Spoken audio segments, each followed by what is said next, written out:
Good morning. I wanted to show you this morning a couple of products by OEX that I feel add up to a great value sleep system. This is the OEX Furnace 8 Plus Thermolite liner and the OEX Fathom EV400 hollow fibre fill 4-season sleeping bag.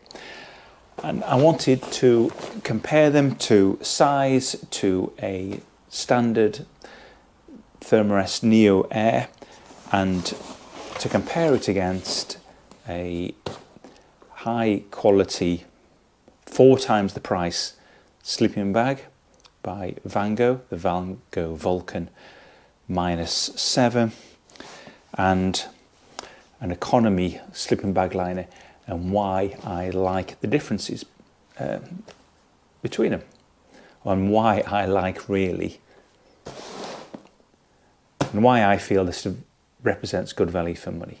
So I started using the sleeping bag liner when I found myself in situations where I just was cold, and I wasn't too worried about the protecting sleeping bag thing, although that is a bonus. So I started to look around, and the model of choice seemed to be the Sea to Summit Thermolite reactor, but they were quite expensive. The Thermolite looks between 40 and 50 pounds, and I spotted this one from OEX available at Go Outdoors and Blacks for around 25 to 26 pounds, made of Thermolite, the same.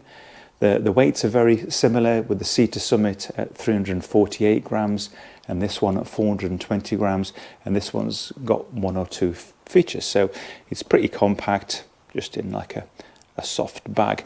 So let's whip this out and we'll show you what it looks like, and I'm going to compare it to this real kind of inexpensive Mountain Warehouse microfiber mummy bag liner that's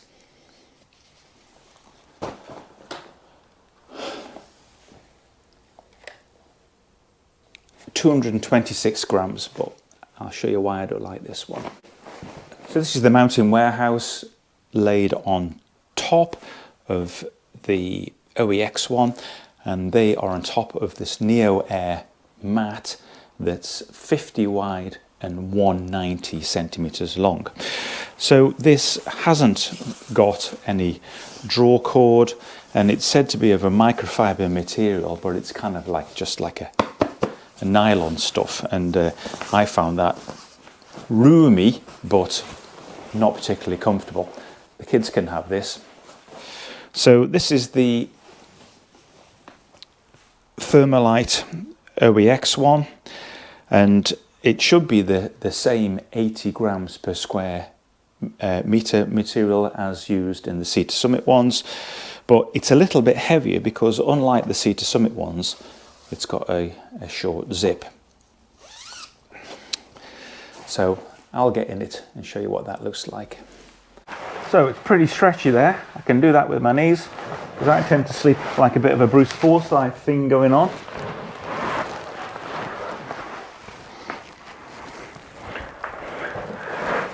I'm 185 centimeters tall and weigh 85 kilos. That's 6'1" and 13 stone 7, something like that. And I fit in this just nicely, so I can cinch that up there. Too many hoods. The hood part could be a little bit more generous really, but that just goes around there absolutely fine and dandy.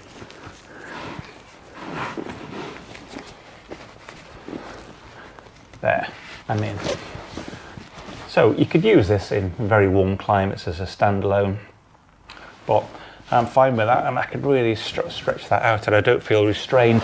And when I turn, it tends to not cling and wrap to me. I've got kind of fleecy clothes on and it's still not sticking to me. So pretty good.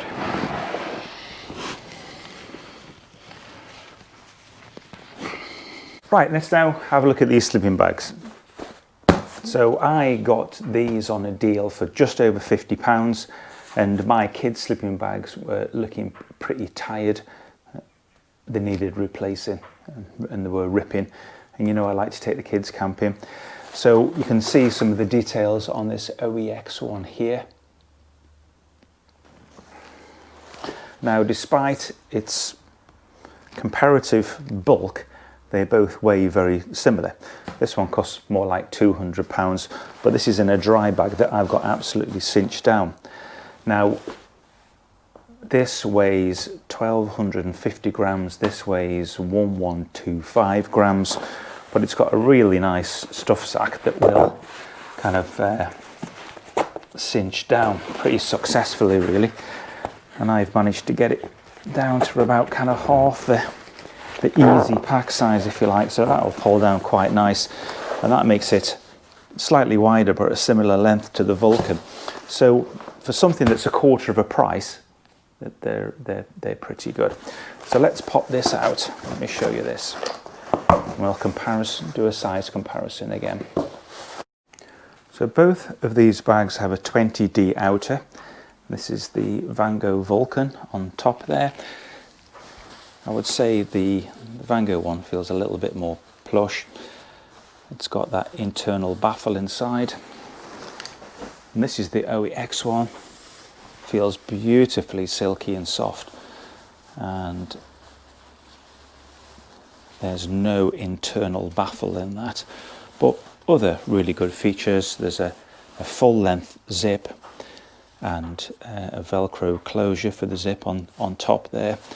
And it's very, very comfortable. I've used it for one night. The kids have used it probably in total between them 6 nights now, 6-man nights, although we've got 3 of them.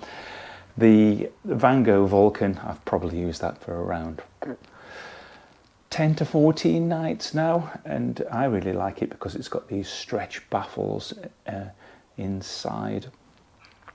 But you know, the purpose of this video is to compare something that's 4 times the cost to a great value sleeping bag. So I'll pop in there now just to show you the dimensions.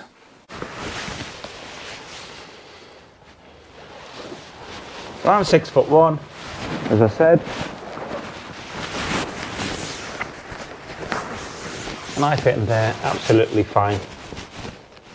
Really comfy, super silky soft. Hope you can hear me all right in here.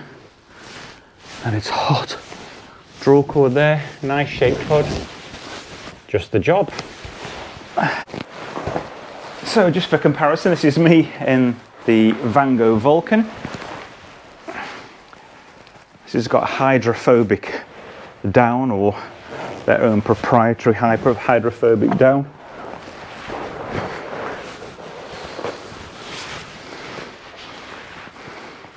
The temperature rating of both of these bags are very similar, around -1 comfort. And I've used this bag down to -2 one night, and I was cold, but you know, I had plenty of clothes to put on. So I would say the key difference is because of these stretch baffles, I've got a lot more space in the Vango, and this is my preferred bag. But to avoid that cold problem, I am going to be taking the OEX liner. So I hope that's been helpful. Not a lot of laughs in this one. I'm not in a laughy mood, sorry. Yeah, so thanks for watching, and I just wanted to plug a gap because I looked at the OEX liner a few videos ago and somebody commented, where's the review of the OEX liner? I didn't really do it, so I hope I've done a more thorough job today, and it's highly recommended. Cheers, have a good winter camping.